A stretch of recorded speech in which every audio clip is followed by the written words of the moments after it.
Assalamu alaikum wa rahmatullahi wa barakatuh to some of y'all, and peace out to the rest of you. Hit the share button because the message is what's most important. Let me get right to it.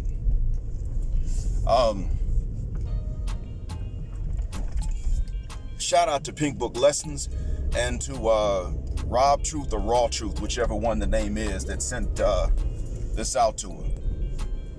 It's a story about Michael Craig in Chicago, and like her, I found out about this just now. I mean, she must have recorded when she found out about it. I'm recording just now at this point. I did not know about Michael Craig until about an hour and a half before this recording of mine. Not even the upload, but the recording.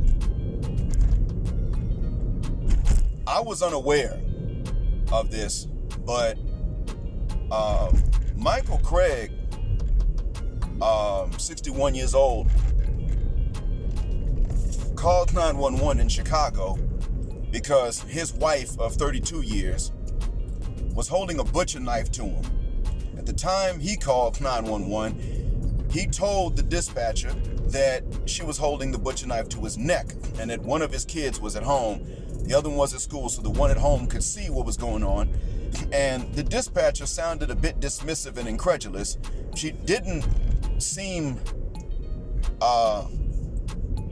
to know whether to believe him or not. So the dispatcher said, oh, okay, well, answer any private or block numbers. Cops are coming, be on the lookout for her. And the man says, she got a knife to my neck. Now what that means is he can't get up and go stand out there and wait. So he had to tell his son, go wait for the cops. Now the cops on camera asked the boy, does anyone have a knife? Yes, my mama. And they walked in and saw him laying down and they shot him. And the thing is, the officer that shot him was not the black officer on scene. It turned out to be Alberto Coscurias or Coroskias. I forgot how to say his last name. He was not supposed to be working with them because he had an incident from 2016 of which a judgment was, which a decision was rendered in 2018 that he should have been fired.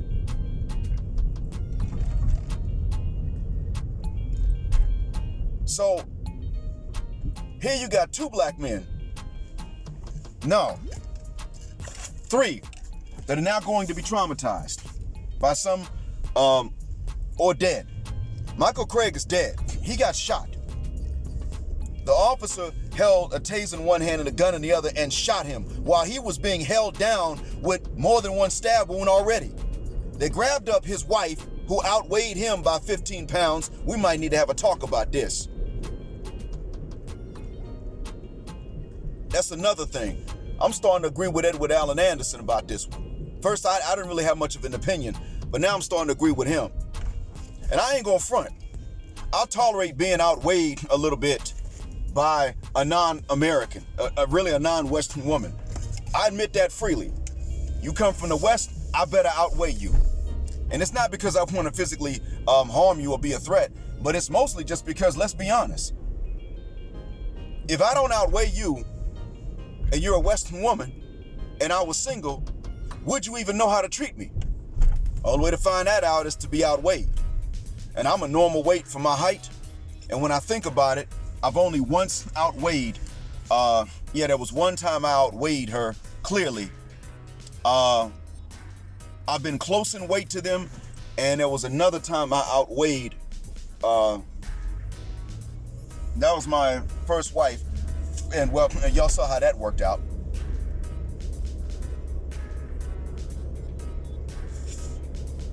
So, y'all know something about that. So that's another thing we need to have a talk about. And I would say to Mr. Anderson, I realize one reason why a lot of these guys are with these women that outweigh them. It's because when the man outweighs the woman, even though he's bigger, simply because she ain't bigger than him, i.e. fatter than him, she don't know how to act. She gets attitude.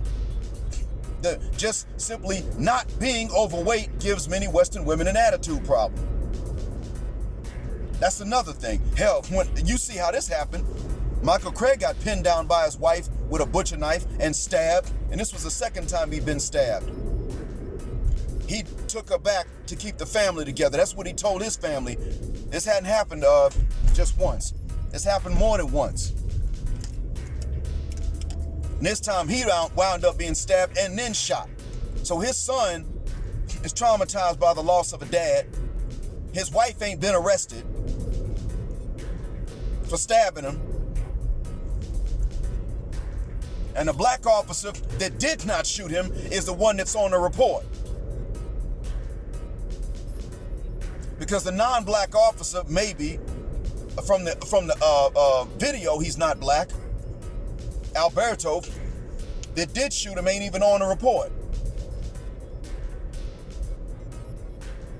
So the brother is supposed to sit up here and take the fall for this one. And this is something I know they do. I know a black corrections officer. Now he lives in my hometown, but he worked across the state line in Louisiana. I don't know if he's still there or not, but that's where he worked. And that man said, when white officers want to write up a black inmate and I'm nearby, they'll tell me to write the report. And I'm like, wait, you the one that saw the incident. Why I need to write the report? Because they don't want to have to answer for writing up a black inmate. And he would say, if I witness it, I'll write a report and you write one.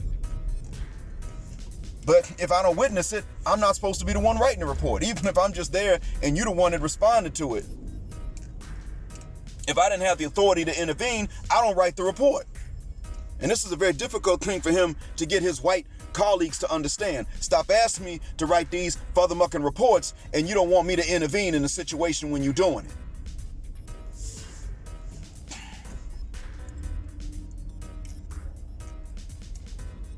And he had every right to say this to them. And they didn't understand what he was getting at. Every time he said something to them, it was difficult for them to gather and to get. From what he told me. Why is this black man acting like this? I handled the situation, don't want him to intervene because he's another N-word, and then I want him to write the report so I don't have to answer for anything, and then he gets upset and won't do it. Just justice by itself gets them upset.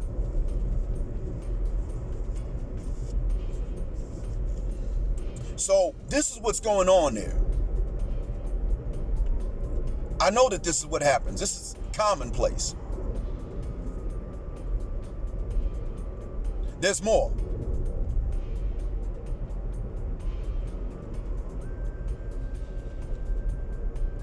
I realize that a lot of women are not doing this. I realize that the ability to hold a knife on someone and plunge it in them is not even common amongst human beings in general. Adults or children, black or white, male or female. Most people simply can't do stuff like this to other people. I also understand what it takes to be able to do this to someone. You have to see them as trash. I could do something like this to some of the students that I've had before. I remember one named Dottie. If there were no cops around, I'd kill him. He was that disrespectful and that bad. And he was just a habitual liar. And I kill his friends too. There was another one, I think his name is Hatem. I actually told Hatem I was gonna kill him if I ever caught him by himself because of how he acted when he was my student. He tried to come back a year later and say hello like everything was okay. No, nigga, you were mad disrespectful. Or as they say on the West Coast, hella disrespectful in my class. And you only were like that because you knew that I'd lose my job if I kicked you in your stomach like you deserve till you boo-booed on yourself.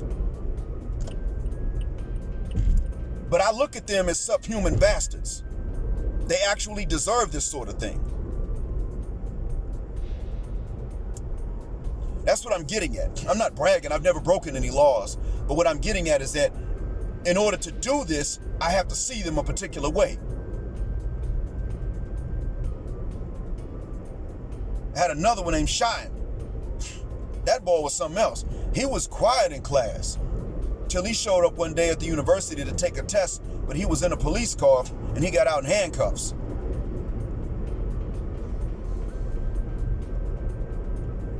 The cops took him from the jail to the university so that he could take his exam, but he was in handcuffs, and an officer was there watching him. And what was the reason? Simply put, he had raped somebody.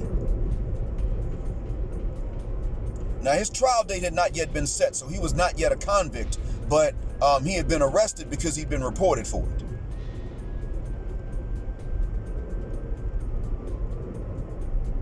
Could I stab him?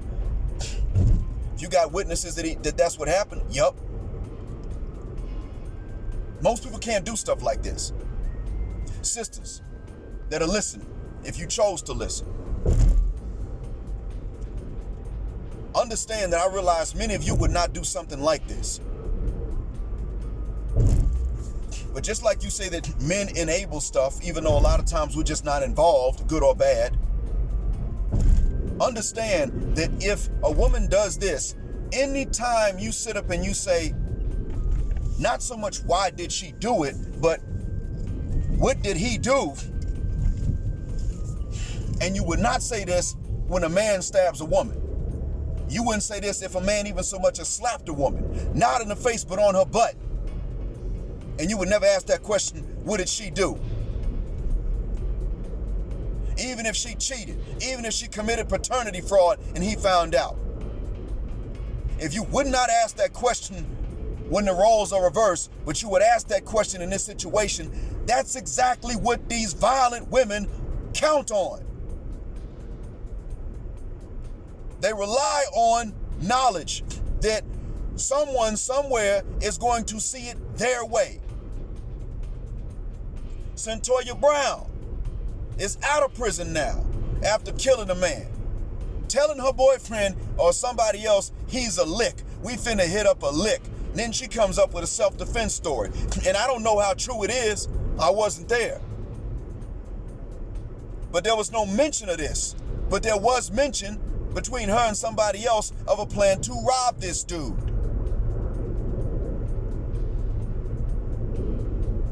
He was a lick.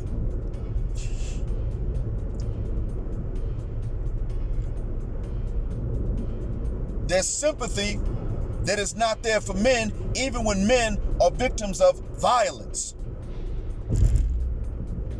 Forget paternity fraud, which is bad in and of itself. That's a deep psychological insult to a man, especially if he's not been treated well by women in his past.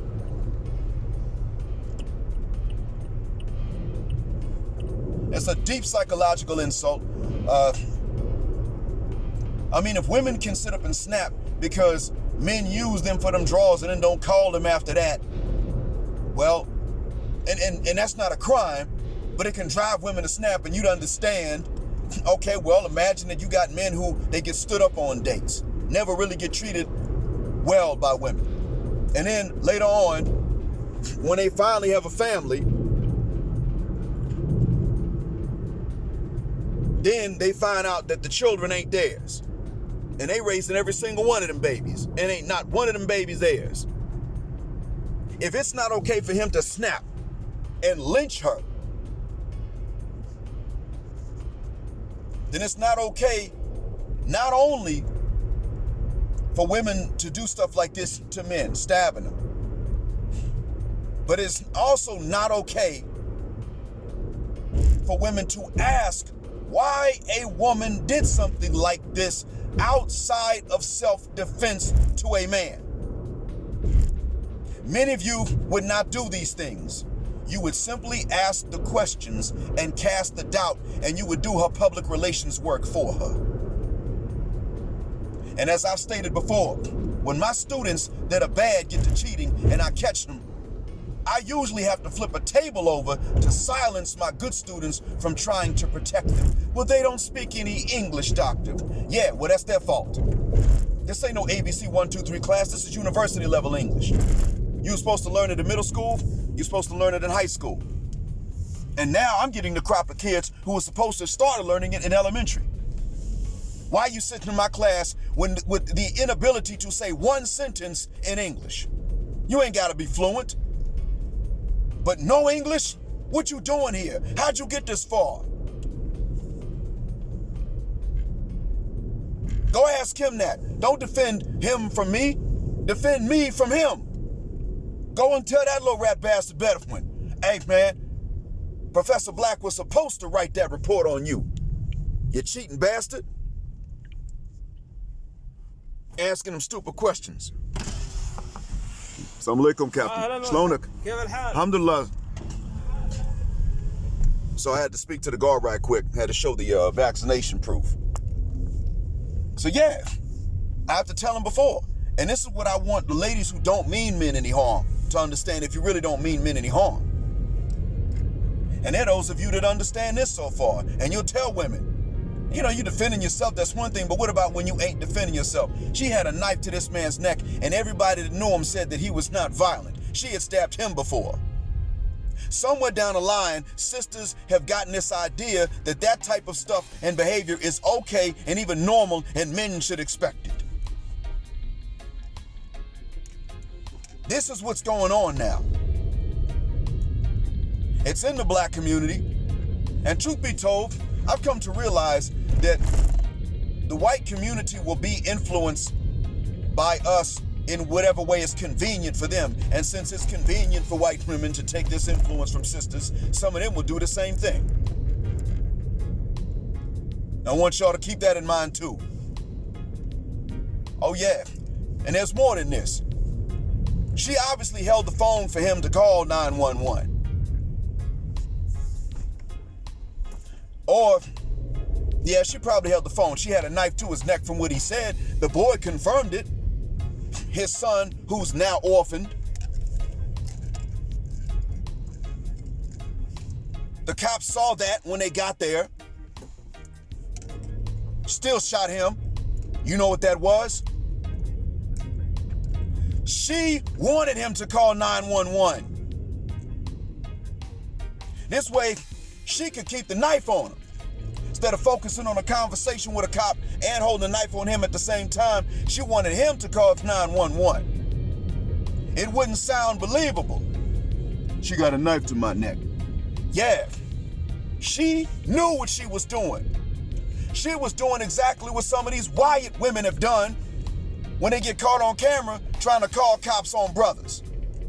I'm gonna tell them there's an African-American man threatening my life. Yeah, well, that's what she just did, the sister version of it. You call them cops. Go ahead and dial 911. She knew this from jump. And how did she know? Because she had probably been in these chat rooms and groups that I know exist on Facebook myself, in which they refer to black men as bullet bags and talk about how cops can't kill us quickly enough. And here's another thing. This man was not violent according to everyone that knew him. Guess what? She didn't have this man killed. She didn't hold a knife to this man because he was violent, because he was a pookie, because he was fresh out of control. No, she held that knife to that man because he wasn't violent. He wasn't a pookie. He wasn't fresh out of control. They're the ones these sisters love to look at and get violent with and hold knives to their necks. I know. I had one try to thump me with a truck as a joke. And she had seen me fight off 12 dudes. She just thought it was funny. I've seen that happen before. Been there, done that. And there's no way I'm gonna sit up here and try to justify this.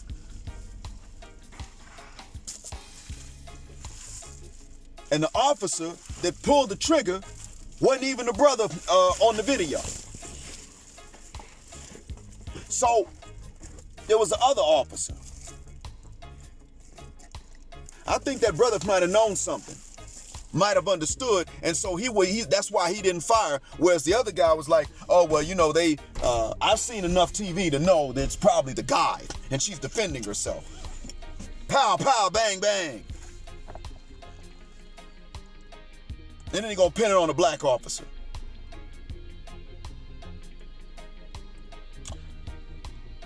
I told you it was war, gentlemen. Not everybody's in it. But everybody's seen the public relations stunt that's been pulled on us. It's war. And as I've said, evade, capture, or fight to win, gentlemen. But it's war. Don't lose. Thanks for listening. Black Heart, Black Mind, Blackout, Assalamu alaikum. And now you know why I say black, heterosexual, non-select, non-pookie male power, because they don't like it. And black patriarchy until extinction or judgment day.